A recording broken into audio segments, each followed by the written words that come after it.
राजस्थान प्रदेश के कोटा शहर का रहने वाला एक व्यक्ति शाम के समय मार्केट में जाता है और लगभग 1 घंटे के बाद वापस अपने घर पर पहुंचता है। लेकिन इसी 1 घंटे के भीतर ही उसके घर के 2 सदस्यों की बड़ी ही बेरहमी तरीके से हत्या कर दी जाती है और हत्या इस तरीके से किया जाता है कि देखने वालों की आत्मा तक कांप जाती है। अपराधियों ने अपने षड्यंत्र को इतने शातिर तरीके से अंजाम दिया था कि पुलिस को वहां पर कोई भी सबूत नहीं मिलता है। लेकिन पुलिस भी अपनी जिद पर उतर जाती है और आखिरकार पुलिस अपनी कड़ी मशक्कत के बाद आखिरकार मात्र 2 दिनों के भीतर ही इस हत्याकांड का खुलासा भी कर देती है। लेकिन पुलिस जब इस हत्याकांड का खुलासा करती है, असलियत जब लोगों को मालूम चलता है तो किसी को भी अपने कानों पर भरोसा ही नहीं होता है।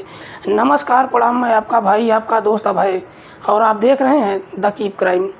दोस्तों, आज की जो सच्ची घटना मैं आपको सुनाने जा रहा हूँ, दरअसल ये सच्ची घटना है राजस्थान प्रदेश के कोटा शहर की। कोटा शहर का एक इलाका पड़ता है भीमगंज और इसी भीमगंज इलाके का रहने वाला है राजेंद्र विजय वर्गीय। राजेंद्र, जिसकी उम्र है लगभग 48 साल के आसपास। राजेंद्र की पत्नी का नाम है गायत्री, जिसकी उम्र है लगभग 45 साल के आसपास। राजेंद्र की एक ही बेटी है जिसका नाम है पलक, जो 18 साल की है। राजेंद्र का इसी भीमगंज में अपनी एक खुद की ज्वेलरी की दुकान है। राजेंद्र काफ़ी अच्छे खासा पैसा वाला भी है। बात कर रहा हूँ मैं 31 जनवरी 2024 की शाम के लगभग 7 बजे के आसपास की। राजेंद्र के पिता चांदमल अपने बेटे की दुकान पर जाते हैं।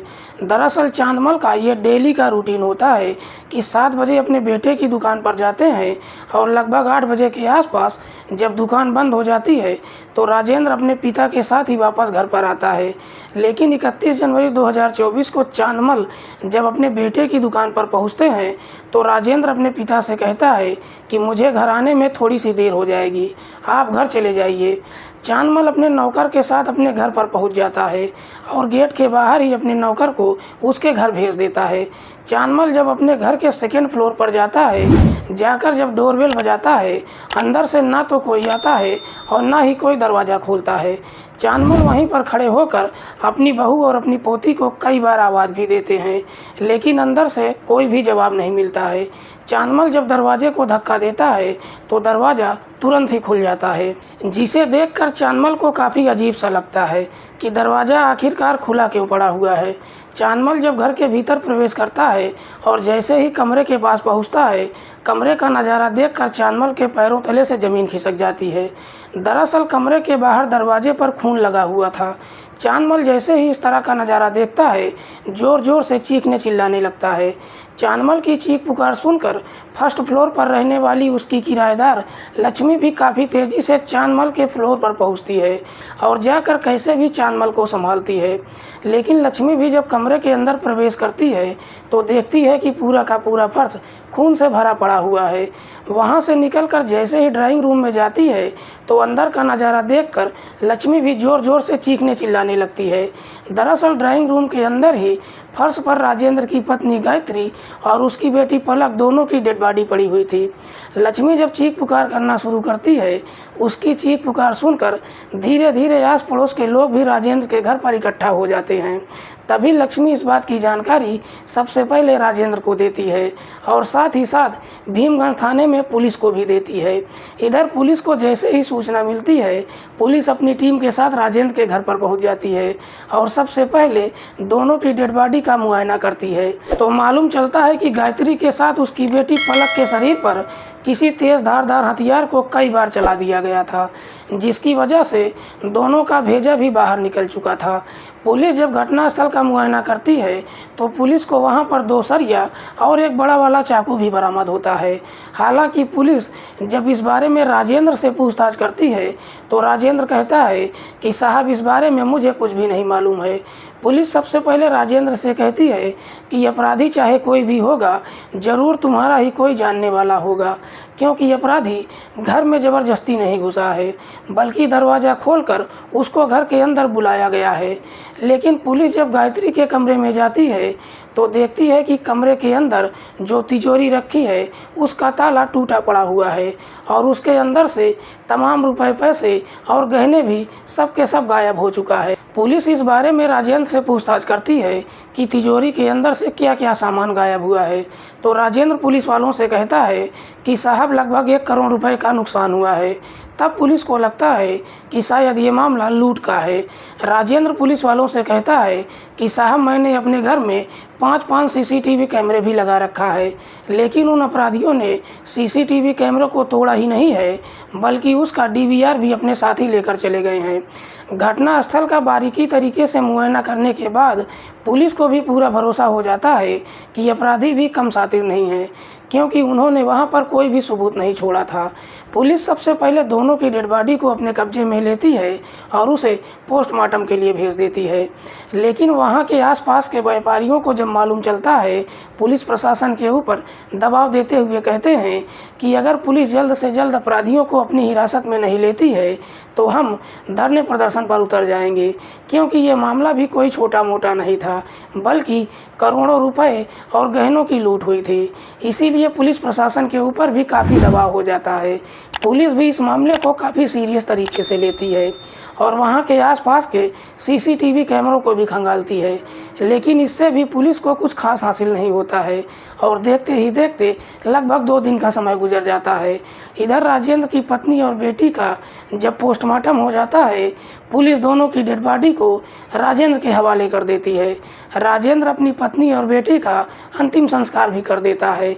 3 फरवरी 2024 को राजेंद्र के घर में शोक मनाया जाता है, जिसमें आसपास के तमाम लोग भी इकट्ठा होते हैं।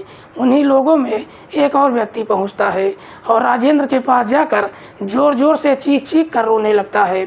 हालांकि राजेंद्र उसको काफ़ी समझाने की कोशिश करता है, लेकिन वो व्यक्ति चुप होने का नाम ही नहीं लेता है। इधर इस मामले की जांच पड़ताल करने की जिम्मेदारी भीमगंज थाने के इंस्पेक्टर श्रीचंद को दिया गया था। श्रीचंद भी अपनी पूरी जी जान लगा चुके थे। इस मामले में जब राजेंद्र के घर के अंदर शोक चल रहा था, उस वक्त वहां पर इंस्पेक्टर श्रीचंद भी मौजूद थे। उस शोक सभा में जब वो व्यक्ति चीख चीख कर रोने लगता है तो श्रीचंद जाकर राजेंद्र से पूछताछ करते हैं कि आखिरकार ये व्यक्ति कौन है जो इतनी ज़ोर ज़ोर से रो रहा है। राजेंद्र श्रीचंद से कहता है कि दरअसल इसका नाम मस्तराम मीणा है, जो बूंदे जिले के बड़ा तीरथ गांव का रहने वाला है। दरअसल मस्तराम मीणा लगभग 3 साल पहले मेरी ही दुकान में मुनीम का काम करता था। ना जाने क्यों इंस्पेक्टर श्रीचंद को मस्तराम मीणा के ऊपर शक चला जाता है और इसी शक के आधार पर मस्तराम को अपनी हिरासत में लेकर थाने पहुंच जाते हैं और फिर उससे राजेंद्र की पत्नी और बेटी की हत्या के बारे में सख्ती से पूछताछ करना शुरू करते हैं। लेकिन पुलिस जब मस्तराम मीणा के साथ सख्ती से पेश आना शुरू करती है तो आखिरकार मस्तराम भी मजबूर होकर अपनी सच्चाई कबूल कर लेता है और कहता है कि हाँ साहब, राजेंद्र की पत्नी और बेटी की हत्या मैंने ही किया है और उनके घर का जितना भी पैसा था और ज्वेलरी सब के सब मैंने ही चुराया है। लेकिन मस्तराम जब इस हत्याकांड की पूरी कहानी बताता है तो वाकई में इसे सुनने के बाद किसी को भी अपने कानों पर भरोसा ही नहीं होता है। दरअसल मस्तराम मीणा के पिता का नाम है प्रभुलाल। मस्तराम के 3 भाई हैं। तीनों भाइयों में सबसे छोटा है मस्तराम, जिसकी उम्र है लगभग 28 साल के आसपास। मस्तराम अपने इलाके से 12वीं की पढ़ाई करता है और उसके बाद अपनी पढ़ाई छोड़ देता है और उसके थोड़े ही दिनों के बाद मस्तराम के पिता भी इस दुनिया को छोड़कर चले जाते हैं। उसके बाद मस्तराम के तीनों भाई अपनी सारी प्रॉपर्टी को लगभग 18 लाख रुपए में बेच देते हैं और फिर आपस में 6-6 लाख रुपया तीनों भाइयों बराबर में बांट लेते हैं। इधर मस्तराम को जब 6 लाख रुपया मिल जाता है तो उसका पैर जमीन पर पड़ता ही नहीं है। मस्तराम दारू शराब ही नहीं पीता है, बल्कि कुछ ही दिनों में अपने सारे पैसे भी खर्च कर देता है और अपने ही इलाके में आवारागर्दी करने लगता है। इसी दौरान मस्तराम की अपने ही गांव के रहने वाले लोकेश मीणा के साथ में गहरी दोस्ती हो जाती है। लोकेश, जिसकी उम्र है लगभग 25 साल के आसपास, जो ITI भी कर चुका है, लेकिन लोकेश एक नंबर का आवारा ही लड़का है। दरअसल लोकेश कुछ महीने पहले अपनी भाभी को लेकर घर से भाग गया था, जिसकी वजह से लोकेश के घर परिवार वालों ने उसको अपने घर से बेदखल कर दिया था। इधर लोकेश और मस्तराम के बीच में जब दोस्ती हो जाती है, दोनों अक्सर एक साथ बैठकर दारू शराब ही नहीं पीते हैं, लेकिन जब पैसे ख़त्म हो जाते हैं तो दोनों को समझ में नहीं आता है कि आखिरकार करें तो क्या करें। तभी मस्तराम लोकेश को एक सुझाव देते हुए कहता है कि हम एक ऐसा काम करते हैं जहां से हमको एक ही बार में काफ़ी अच्छा खासा पैसा मिल जाएगा और फिर हमको अपनी ज़िंदगी में दोबारा कभी मेहनत नहीं करनी पड़ेगी। इस बारे में लोकेश जब मस्तराम से पूछता है तो मस्तराम कहता है कि दरअसल मैं राजेंद्र की ज्वेलरी शॉप में काम कर चुका हूँ। उसके घर के अंदर जो तिजोरी है उसमें लाखों रुपए होता है और काफ़ी सारे गहने भी होते हैं। अगर हम वो सारा माल वहाँ से लूट लेते हैं तो हमें ज़िंदगी भर कभी मेहनत करना नहीं पड़ेगा, लेकिन इसके लिए हमें 2 लोगों को इस दुनिया से हटाना भी पड़ेगा। मस्तराम जैसे ही इस तरह की बातें कहता है, ज़्यादा पैसों का लालच जब लोकेश को देता है तो लोकेश भी लालच में आ जाता है और फिर मस्तराम का साथ देने के लिए तैयार हो जाता है। उसके बाद ये दोनों मिलकर अपने षड्यंत्र को अंजाम देने के लिए लगभग 7-8 दिनों तक राजेंद्र के घर की रेकी करते हैं। जैसे ही अपनी रेकी का काम पूरा कर लेते हैं, मस्तराम लोकेश को समझाते हुए कहता है कि हम अपने षड्यंत्र को अंजाम 7 बजे देंगे, क्योंकि 7 बजे राजेंद्र का पिता चांदमल अपने बेटे की दुकान पर चला जाता है और लगभग 1 घंटे के बाद दोनों वापस अपने घर पर आते हैं। उस वक्त राजेंद्र के घर पर सिर्फ उसकी पत्नी और उसकी बेटी होती है। जब अपने पूरे षड्यंत्र के बारे में बताता है, इसी षड्यंत्र के तहत 31 जनवरी 2024 को मस्तराम लोकेश को लेकर राजेंद्र के घर पर पहुंच जाता है। अपने साथ में एक बैग भी ले लेता है और उस बैग में 2 सरिया और एक बड़ा वाला चाकू भी रख लेता है।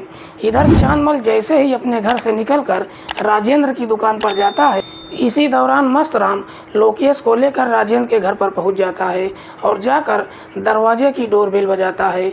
इधर सीसीटीवी में राजेंद्र की पत्नी गायत्री जब मस्तराम को देखती है, आकर के दरवाज़ा खोल देती है और दोनों को ले जाकर घर के अंदर ड्राइंग रूम में बिठा देती है। लेकिन जैसे ही गायत्री अपने कमरे में घुसने की कोशिश करती है, इसी दौरान पीछे से मस्तराम अपने बैग से वो सरिया निकाल कर लाता है और गायत्री के सर पर काफ़ी ज़ोर से वार कर देता है, जिसकी वजह से गायत्री काफ़ी गंभीर अवस्था में घायल होकर वहीं पर गिर जाती है। लेकिन जैसे ही उसके मुंह से आवाज़ निकलती है, उसकी आवाज़ उसकी बेटी पलक सुन लेती है। पलक जैसे ही अपने कमरे से बाहर निकलती है, ये दोनों उसी सरिया से पलक के सर पर भी एक पर एक कई बार कर देते हैं, जिसकी वजह से पलक भी काफ़ी गंभीर अवस्था में वहीं पर गिर जाती है। लेकिन मस्तराम को भरोसा ही नहीं होता है कि उन दोनों की मौत हो चुकी है। इसीलिए मस्तराम अब अपने आप को तसल्ली देने के लिए अपने बैग से उस चाकू को निकाल कर लाता है और उस चाकू से दोनों के शरीर पर एक कई बार कर देता है, जिसकी वजह से मस्तराम को पूरा भरोसा हो जाता है कि दोनों की मौत हो चुकी है। उसके बाद उन दोनों की डेड बॉडी को वहां से घसीट कर लाता है और ड्राइंग रूम में रख देता है। मस्तराम लोकेश को लेकर गायत्री के कमरे में जाता है और कमरे के अंदर जो तिजोरी होती है उसे तोड़कर उसके अंदर से लगभग 32 लाख रुपए सोना और चांदी सब कुछ लूटकर मौके से फरार हो जाता है। मस्तराम वहां से लोकेश को लेकर सीधे बूंदी अपने घर पर चला जाता है और उसी रात को ही अपने दोस्त को लेकर वहां से सीधे जयपुर चला जाता है और जयपुर में जाकर एक होटल का कमरा बुक कर लेता है। दोनों रात को वहीं पर ठहरते हैं। अगले दिन दोनों जाकर अपने लिए 70-70 हज़ार रुपये का एक मोबाइल भी खरीद लेते हैं और कई सारे कपड़े भी खरीद लेते हैं। पूरा दिन गुजारने के बाद 2 फरवरी 2024 को मस्तराम अपने दोस्त के साथ अपने घर पर चला जाता है। इधर 3 फरवरी 2024 को जब राजेंद्र के घर में शोक होता है तो मस्तराम ये देखने के लिए जाता है कि पुलिस इस मामले में कहां तक पहुंची है। लेकिन मस्तराम राजेंद्र के घर पर जब जाता है, जाकर वहां पर जब ओवर एक्टिंग करने लगता है, काफ़ी ज़ोर से रोकर अपना दुख व्यतीत करने लगता है कि ये सब कैसे हो गया। लेकिन जैसे ही इस तरह का ओवर एक्टिंग करता है, इधर पुलिस वालों को न जाने क्यों मस्तराम के ऊपर शक चला जाता है। वाकई में मस्तराम जब ये पूरी कहानी पुलिस वालों को बताता है, पुलिस मस्तराम की निशानदेही पर उसके दोस्त लोकेश मीणा को भी अपनी हिरासत में लेकर आती है और फिर इनके पास से 2 लाख रुपए कैश और 2 किलो 26 ग्राम सोना और लगभग 13 किलो चांदी भी बरामद करती है। फिलहाल पुलिस ने इन दोनों आरोपियों को अपनी हिरासत में लेकर इन दोनों के ऊपर गंभीर धाराओं में मुकदमा दर्ज करके जेल भेज दिया है।